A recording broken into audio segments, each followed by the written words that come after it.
from Marion Love that there needed to be some adjustments in pay bands 2, 3, 4, 6, 7, 9, and 10. So let's use an example so that council can understand how somebody will move through the adjusted market survey information. So if you consider somebody who is in pay band 7 at step 5, currently making $99,567. The recommendation is that that there be a market increase. So if you look at the second column, it's 2019 proposed salary ranges.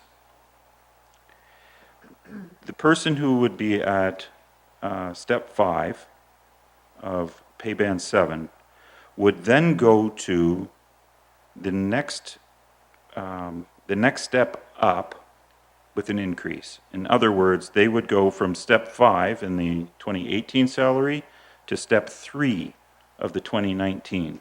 So if you're in step 5 with the old grade, you don't go to step 5 of the new one.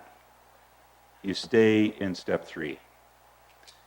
So what that does is it provides, so if we fall back again, 2018 amount, add 2%, and then move into the adjusted new band at the rate closest to what you would have in 2018 plus 2% in addition.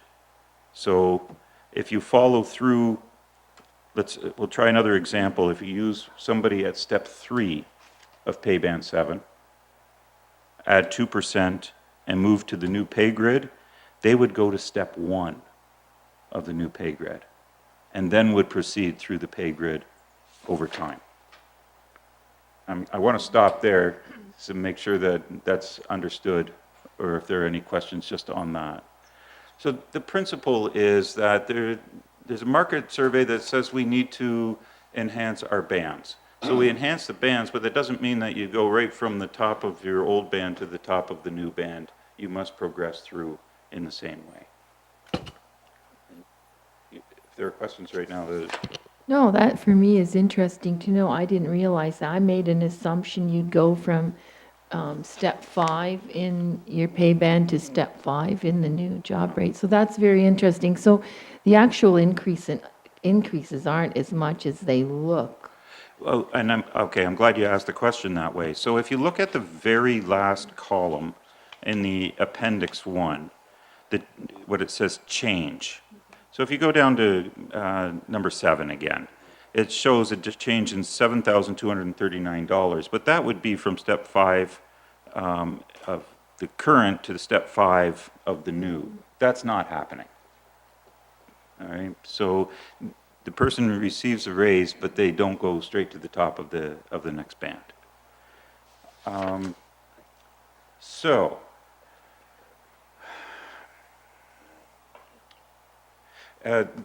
These progressions would then continue on again as of January 1st of each year.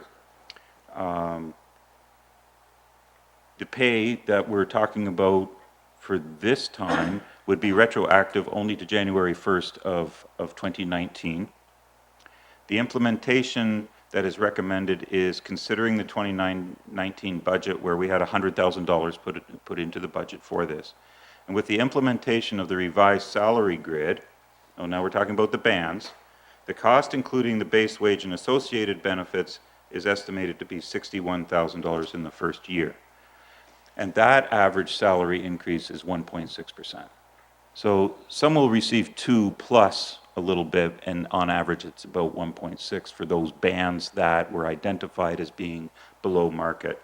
And I can tell you that those positions that we are having difficulty recruiting for are within these bands that are being adjusted. And as well, the budget also will sufficiently cover any health benefit increases to the full-time non-union employees. We also provided a chart that kind of give council an indication of what the incremental costs are of this new system going forward. You can see that in the report. And just as a reminder, benefits are generally considered to be about 15% and include health benefits, employer health tax, OMERS and OMERS contributions, life insurance, and LTD premiums. So this is, that is my report. I'll take you up now to the recommendations so that we can walk through them since I've gone through the report. So the recommendations, Madam Mayor, for Council to consider are several, but I hope now understandable. In the 2019 proposed salary grid, which includes an economic adjustment of 2% for full-time, non-union positions, be approved and effective as of January 1st, 2019. Number 2, an increase in benefits for full-time non-union employees being equivalent to an increase in compensation of approximately 1% be approved. A 2% economic adjustment to the CAO and members of Council, Committee of Adjustment, Leamington Police Services Board, and the Union Water Joint Board of Management be approved, and that such adjustment be effective January 1st, 2019. A 2% economic adjustment to the part-time and student positions be approved, and such adjustment be effective January 1st, 2019. Article B, which was the housekeeping issue I ran through, be repealed.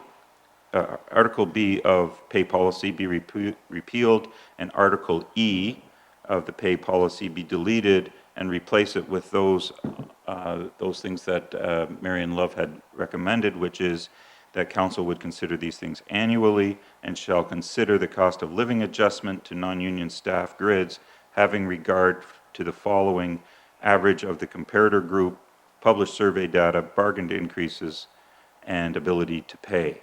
And such adjustments be effective January 1st of the relevant year.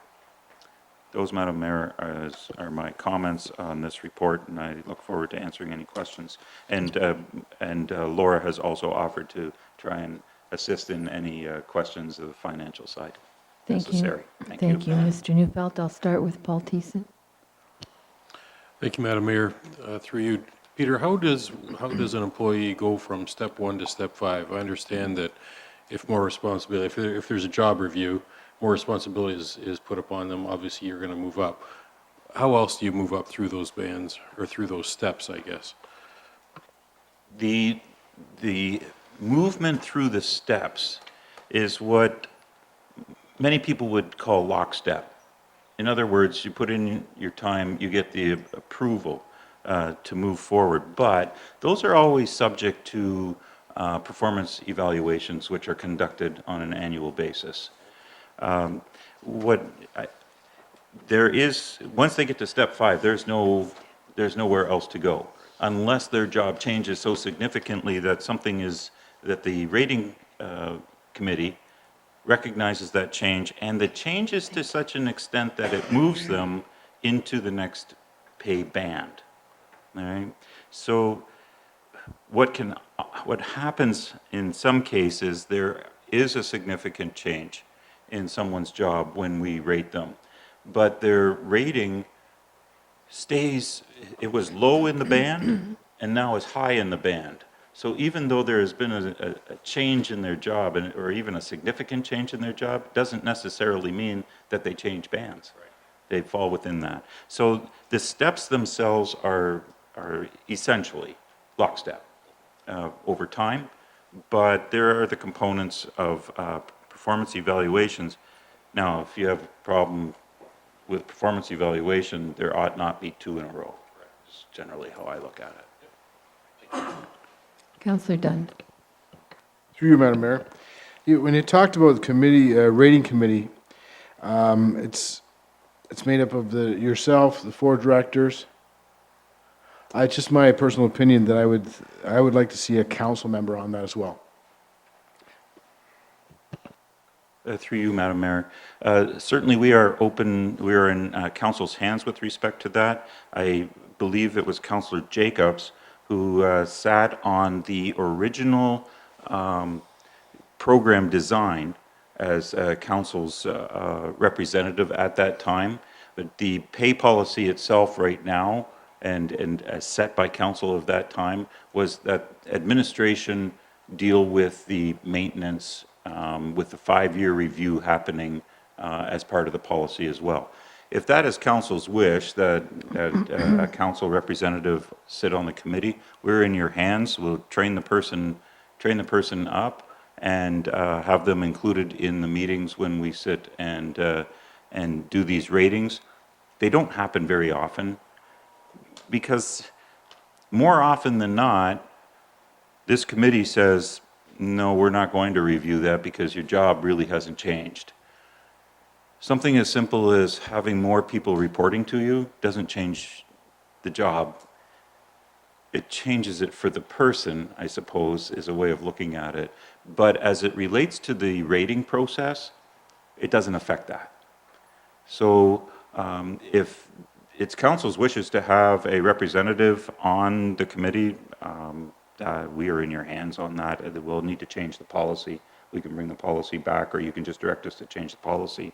But if that's council's wishes as a whole, I have no issue with that. Councillor Hammond. Thank you. Councillor Dunn asked a question that I was going to ask as well. Even if a council member is there as an observer, and the only reason I bring that forward is because, you know, you don't have the meetings very often. When you do have them, it would be much easier for me, for example, to question the mayor as to what's taken place, as to going to one of the directors and asking them. So that would be my thought as well, even if it's in the form of an observer. But I think that someone from council should also be on that committee. Anyone else? What are council's wishes in regards to the salary review and the economic adjustment? One more question, Councillor Wilkinson. Peter, just curious, how fast can a employee go through the five steps then at that point? Time frame on that? Generally speaking, it would take the 5 years, depending on where they come into the program. So there are times where if we are able to hire a seasoned employee that's coming from another municipality, we have brought them in not just at step 1, we've brought them in at step 3. Some we've brought in at the top step, in part because of competitiveness. Otherwise, we're not going to get them. And often it's to reflect their experience already. See, the steps are there to reflect the experience of the person coming in. So if they're new into the job, it's going to take them a year or 2 or 3 to learn the job. That's one thing. If they're coming in as a seasoned employee, we can bring them in at step 3 or 4 to recognize their experience already. But generally, it's 1 year per step, and then staying at step 5. Councillor Jacobs. Thank you, Madam Mayor.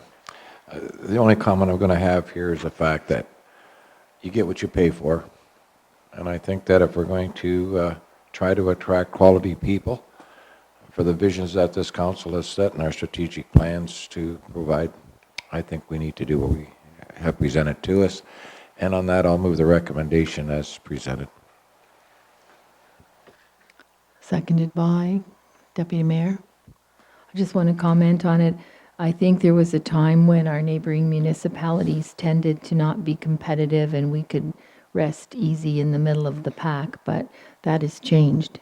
And our neighboring communities have caught on to the fact that they need to be competitive, and they've raised the bar, and consequently I believe that we need to follow suit. Particularly with a lot of the things that are happening in our community, we are, I keep saying, on the cusp of greatness, but I believe we are on the cusp of greatness, and I believe we have to follow through by having employees that will help us get to that top pinnacle. So with that, I would call the question. Did you want to have a comment, Councillor Dunn? Through you, Madam Mayor, I agree with you with the wages. I have no question and qualms about the wages, and to get the quality work out of these people that we have and to recruit.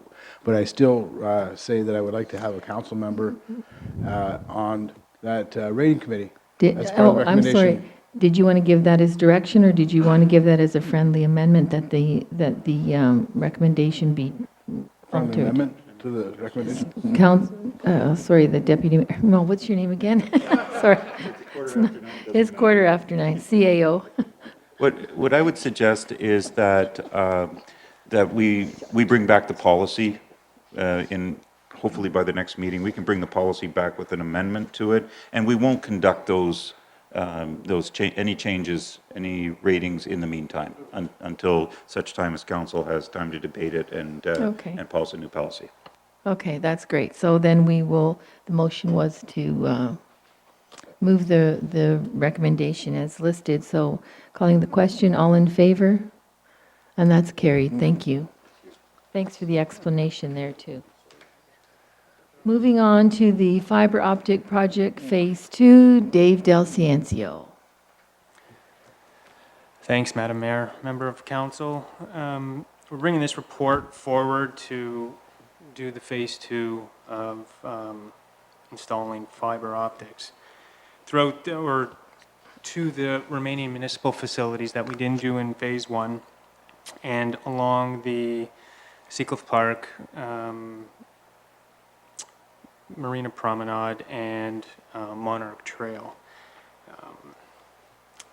Fiber optics provide sustainability for future operational growth for the municipality.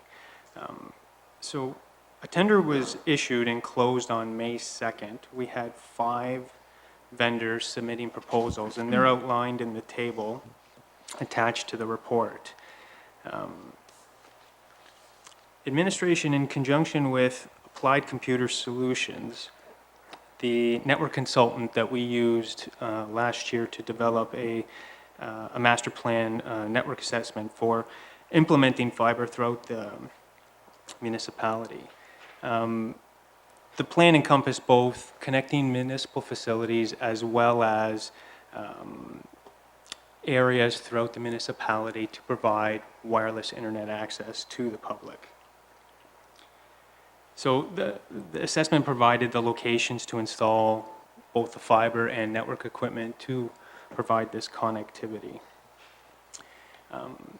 This particular tender provides the infrastructure to extend the connectivity to these designated areas as per strategic priorities of council. This project also provides the opportunity to modernize service delivery for the municipality. As such, this project as a whole or part of may be ideal consideration for the use of the one-time modernization funding for the Ministry of Municipal Affairs and Housing that was granted to us in late March.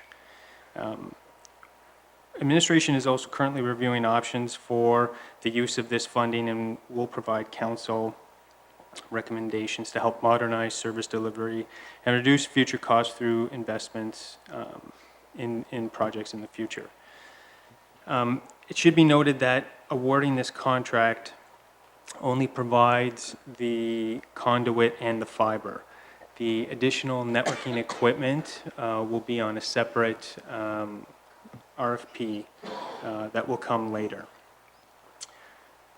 Subject to council approval, administration will move forward with phase 2 of this project. And as well, administration will also undergo a review with Applied Computer Solutions to expand the initial network assessment to include the uptown area with council's permission and direction, and we can determine the timing, implementation, and feasibility for such an expansion to this original report.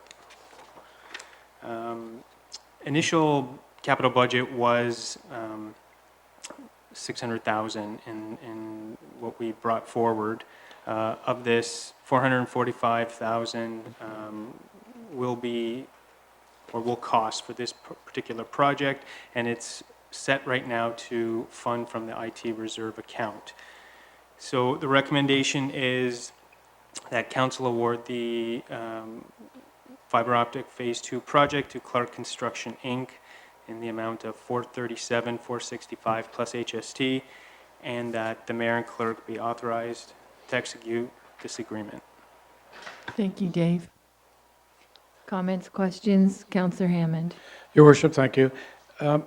Dave, I noticed you're going down to the marina with the new fiber optics. We've heard in the past there's been some difficulties for some of the boaters to try to access the internet. What are your thoughts here with respect to them being able to access the fiber optics or not? What we did, this assessment, we took the boater aspect out of it. There's a separate feed, a separate infrastructure that will service the boaters.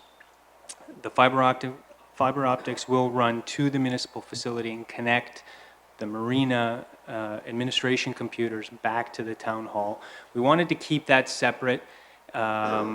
We wanted to, in terms of sharing bandwidth and providing enough allocated internet to all the users, we wanted to keep these two respective solutions separate. Now, that said, if, depending on, from the promenade, some of the boaters may be able to, like, depends how far that signal will stretch over, because it is going to be a whole separate internet feed, so a separate service and whatnot. So we will try to, if it does bleed over, we'll try to make sure that there's no service degradation to the whole. Okay, council, your wishes? Moved by Councillor Dunn, seconded by Councillor Hammond. All in favor? And that's carried. Thanks, Dave.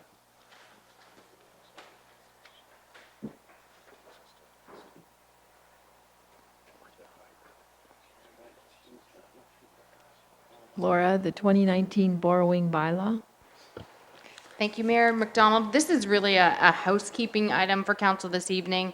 The Municipal Act provides the opportunity for the municipality to temporarily borrow based on a set percentage of total revenues from January to September, and then again from October through December. So this is an annual borrowing request that we've traditionally brought to council to have a line of credit available to the municipality in the amount of $20 million.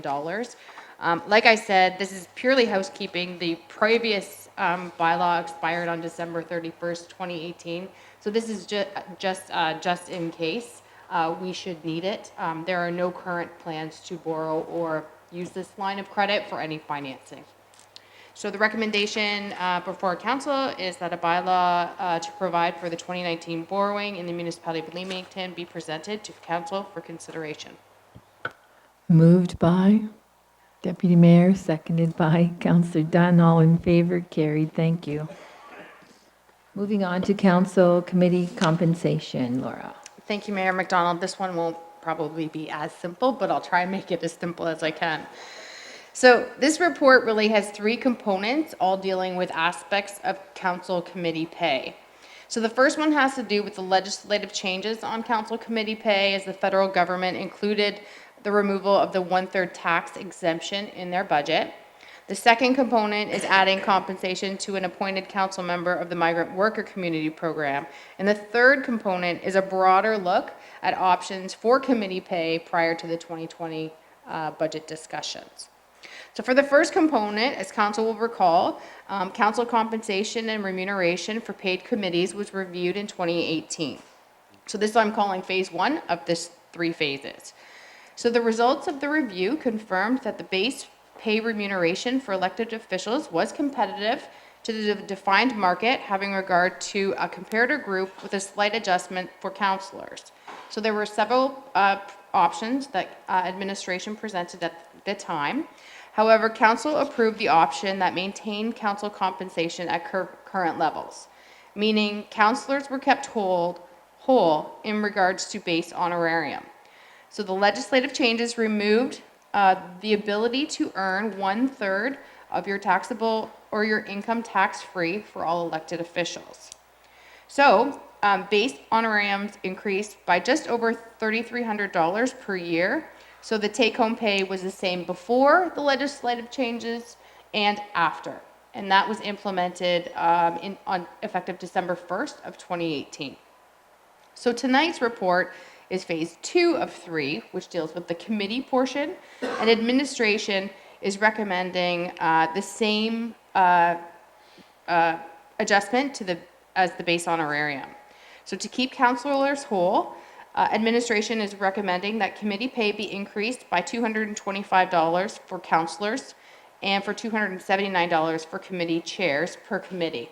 I do want to say that those are reflective of 2018 rates, and given council's most recent approval of the 2%, those will be adjusted by 2%, which is not material. It's under $200 in total with this proposal. So this increase will allow for a councillor to earn the same on a committee when the 1/3 tax exemption was in place, and now when it's fully taxable. So this is option A of the report. So also to ensure internal equity with non-council appointees, it is recommended that their annual remuneration also be adjusted as they provide the same valued contributions as the council committee member. So this change was included in the 2019 budget and will cost the municipality about $7,500 per year. So for the second component, included in the 2019 budget was an additional paid committee to equalize council paid appointments. So if the member of the Migrant Workers Community Program is approved, there will be parity for paid council appointments to committees. This change will cost the municipality approximately $2,300 per year. It should be noted that most council appointments were for the 4-year term of council, with the exception of the Committee of Adjustments, which is only a 1-year term appointment. And finally, the third phase, what I'm calling it, or the third component to this, and separate from above, would be the review of these committees that are paid and those that are not. And I've identified each grouping. One is in table 1, and the non-paid committees are in table 2.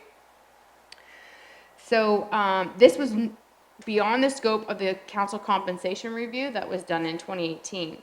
Similar to the job evaluation process, it's recommended that a team review the expectations, workload, and demands of each of the committees. To ensure the process is fair and equitable for which committees are paid and those that are not, a scoring matrix could be developed to determine if compensation is warranted. There are other alternatives as well that may want to be considered, like the status quo, rolling committee pay into the base honorarium pay, or a hybrid solution. So at this time, administration is seeking direction from council on whether or not to pursue this final phase, and can report back to council for their consideration and approval. So before council this evening, there are 3 recommendations. So the first is that council approve the compensation for the appointed council member of the Migrant Worker Community Program effective immediately. The second recommendation has 2 options, which is option A, which increases the compensation for council and non-council committee members with the elimination of the 1/3 tax exemption to receive the same net pay effective January 1 of 2019. So that essentially keeps council whole as they're being paid prior to the legislative changes. Or option B, council maintains the same gross compensation for council and non-council committee members with the elimination of the 1/3 tax exemption. So that essentially is the reduction that you would see on the net pay for council committees. And finally, the third recommendation is for council to provide direction to administration to review Leamington's committee compensation and provide options for committee compensation to council prior to the 2020 budget discussions. Thank you. Thank you, Laura. Comments, questions? Question, Deputy Mayor.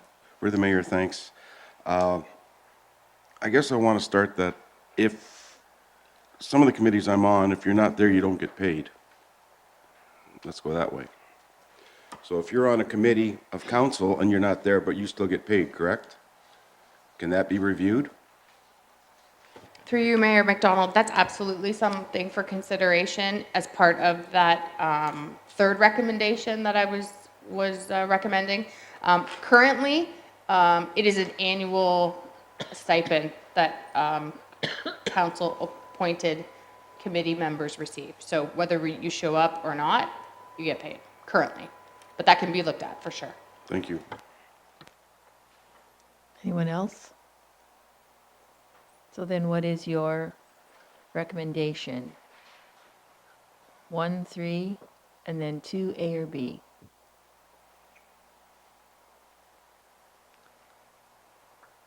Well, somebody needs to speak up. Councillor Wilkinson. I'm just looking at the number here for the compensation for the migrant worker community program, which I've never been a part of. I'd like to have a little bit of justification. I'd like to have a little bit of explanation to the workload before, if somebody could indulge me, give me some background on that, help me with that number, please. Thank you.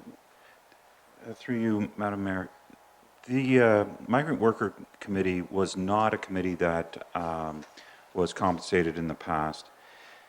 It was an outside group that was trying to help the international workers, or our guest workers, as some call them. But just recently, in the last year, and you may recall the presentation that was made at council, that there has been a professionalization, if you will, of the Migrant Worker Committee. The kinds of work that they're doing is more aligned with what council and people in the municipality are hoping we would see. So subsequently, the meetings have become more rigorous, and actually is more the workload is more reflective of what you're seeing in the other committees that are being compensated. I think it's a workload, and it's reflective of the importance of the work that this committee is doing within the municipality. I think it's just a reflection simply on recognizing that this is an important component within our municipality, and council's involvement in it is also valued. And further, how many times a year are they meeting? I believe it's once a month, is it not, Councillor Dunn? Through you, Madam Mayor, yes, it's once a month is the regular meetings, but with OGVG, the meetings with OGVG, and then there's other meetings with the SEC that we're meeting for learning how to, what was that program? But there's, with OGVG, you went to those meetings and all those different committees. The migrant workers are actually set up, we're doing the Welcome Center, and about 5 of those different committees we're trying to establish as well for the community. And that was part of, I guess, our agreement with OGVG to make our community more inclusive, and so that requires more input and more output from the council members sitting on that committee. We're also going to have to, through you, Madam Mayor, we also have to go out and get funding and get a lot of the greenhouses on board to actually not only support financially, but also to work together to try and come up with welcome packages and putting the stuff together, as well as the research that works with the university to get more information, to actually put information together that we all come together to be actually more inclusive with the migrant worker community program and get what they need in our community to be able to provide and work together. Yeah. Did you want to have a conversation here? We're the mayor, I'm just trying to explain, it's some of the other committees are important too. Police Services Board only makes $1,700, I'm not saying one's better than the other, but Union Water is important. I mean, I think that's a little bit high. They should all be $1,700, just the stipends that's in here and under the boards and committees. I don't know where the 23 came up from. I believe that was that? Okay, Laura, thank you.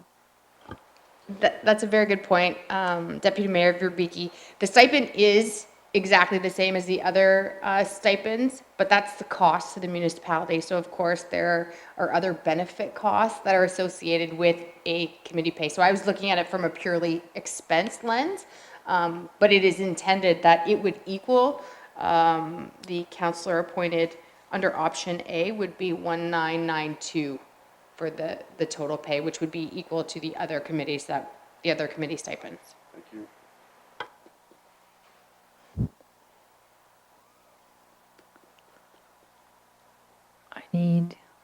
I need some movement here. Councillor Hammond. Thank you, Mayor. Laura, be sure to stop me if I'm on the wrong path here, but because we had a brief conversation this afternoon. So currently, I'm on page 152 of the report, and I'm looking at option A.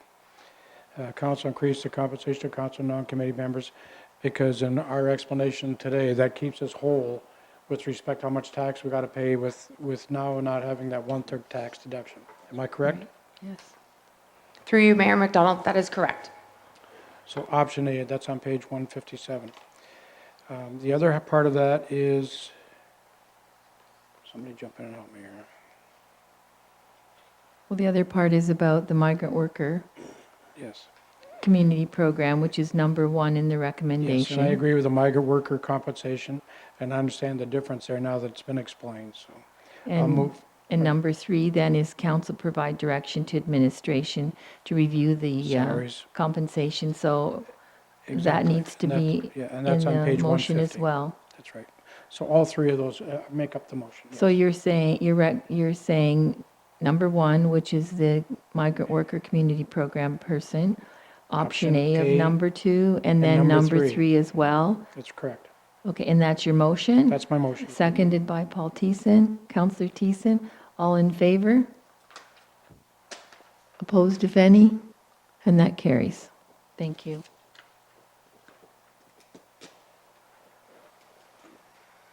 Moving on to the Leamington Municipal Heritage Advisory Committee minutes held Wednesday, March 27th.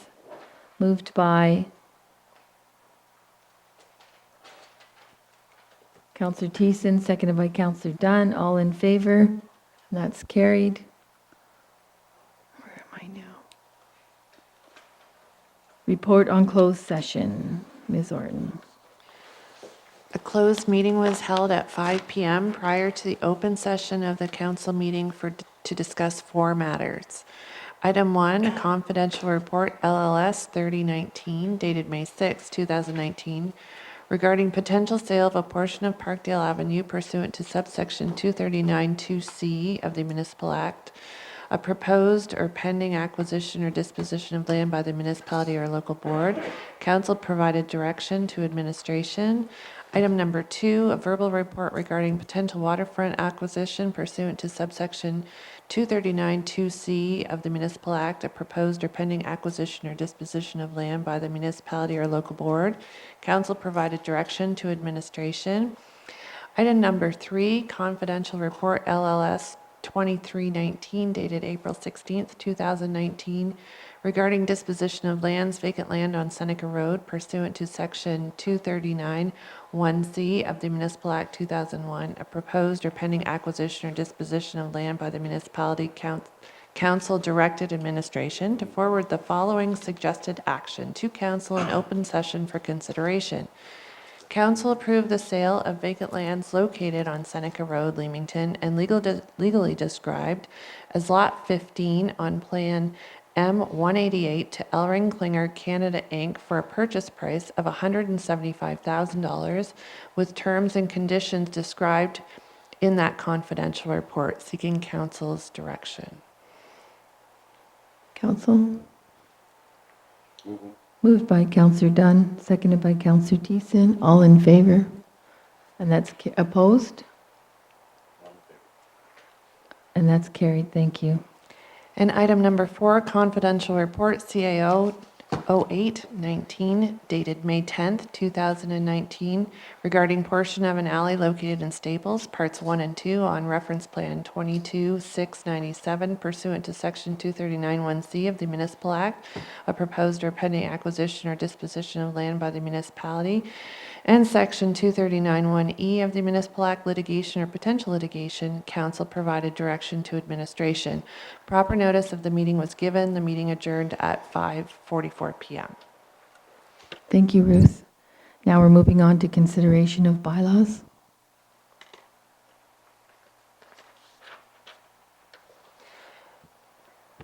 Bylaw 1419 being a bylaw to provide for the culvert improvements over the Goslin Drain in the municipality of Leamington for a third reading. Bylaw 2919 being a bylaw to authorize the borrowing of money to meet the current expenditures of the municipality. bylaw 3119 being a bylaw to stop up and close a portion of Parkdale Avenue, and bylaw 3219 being a bylaw to confirm the proceedings of the Council of the Municipality of Leamington at its meeting held May 14th, 2019, all for a first, second, and third and final reading. Thank you, Ruth. Moved by Councillor Dunn, seconded by Councillor Jacobs. All in favor? And that's carried. Notice of motion, there are none. Open session. Councillor Wilkinson. I got two tonight. I gave Ms. Sorton a heads up. I had a resident ask me from last year with our problems that we experienced over on Shirk Street around the Margaret D. Benny area, Melrose, Pulford, Shirk, that area. They were looking for improved signage last year, and I think it was mentioned in our budget deliberations from 2019. I'm hoping that, I see that improvements have been made with pylons, but there were supposed to be more improved signage coming as well. Ms. Orton says she will be reaching out to the bylaw officers to see if we can source those still. And I hope that satisfies for that person. Second thing is, on the weekend, I needed to review the strategic plan. I'm just wondering when our package review will come back from that strategic plan for us to deliberate on or approve. Through you, Madam Mayor, very soon. I've been in conversations, email conversations with the provider. It's just a matter of getting it into a standard that we can get onto the web. So we're at that point. And further to that, I wanted to review last term's strategic review too, and I couldn't find that on our website. Still seeing the 2011-2014 one. That will be put up at the same time. Councillor Jacobs. Thank you, Madam Mayor. I'm going to ask if we could get a report on hard surfacing. There's been so many discussions in respect to hard surface within different organizations. And what is considered hard surface? Is it stone? Is it asphalt? Is it dry clay or whatever?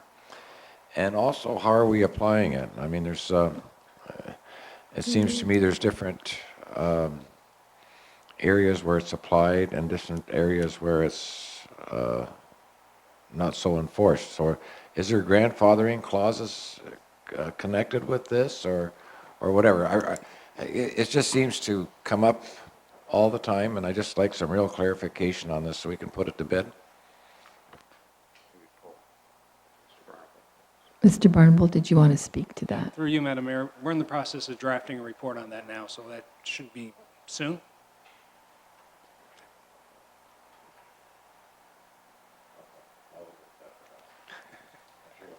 I had that conversation with Danielle as well, and she said she would be able to do within the next 2 months.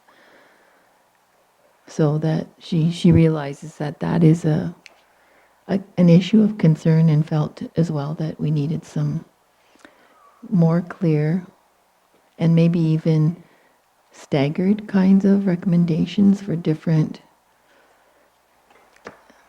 zones, different organizations, different facilities. So I think it'll be an interesting discussion for all of us to have, but a learning one, and one that we'll have to really put our minds to, that once we establish what we're going to do, we'll have to, we, council, will have to stick to our guns on it as well, not just administration.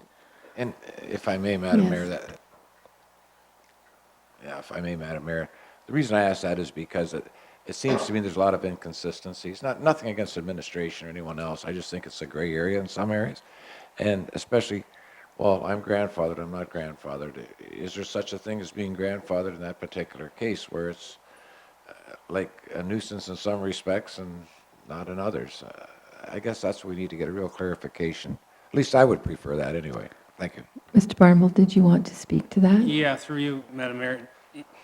I hear you with regard to, being consistent, and we should, but sometimes different locations require different considerations. The location of a particular use and what that type of use is to the sensitivities of the environment around it. So in one instance, you may say hard surfacing, in another you won't, just because of what's around that general location. So it's not just as simple to say we will hard surface or we won't hard surface. We need to look at where the location is. too. Right. So. Good, I think that's a good conversation to have. Deputy Mayor, you've got something to say. Yes, is that okay? Oh, I welcome it. After spending 19 hours with you in a vehicle, And every minute was joyful. it was great. The mayor and myself attended the OSUM conference. It was great. It was great. And you just better be thankful that you live down here on some of the conditions we saw up there with the water, white water, the moving water. I know we have issues down here too, but also we did see a lot of snow and ice still on the water. So it's one of my favorite conferences to go to. It's really learning. We're all at the same. There's 250 of us there, and it was great. I just want to say we got to shoot for this somewhere down here too, because just like today at the Chamber of Commerce, the next AGM of Ontario Chamber is in Timmins, so we're trying to get that down here too. But it was great. We had a good conversation. Try to solve a lot of the problems of the world, but we're still working on that. So, thanks. You're welcome. It was a good conference, and I did enjoy myself with you. Thank you. That's what I was hoping you would comment on the conference. Was there anyone else who wanted to speak? Councillor Hammond. Your worship, thank you. Something very serious has happened in the last week and a half to one of our firefighters.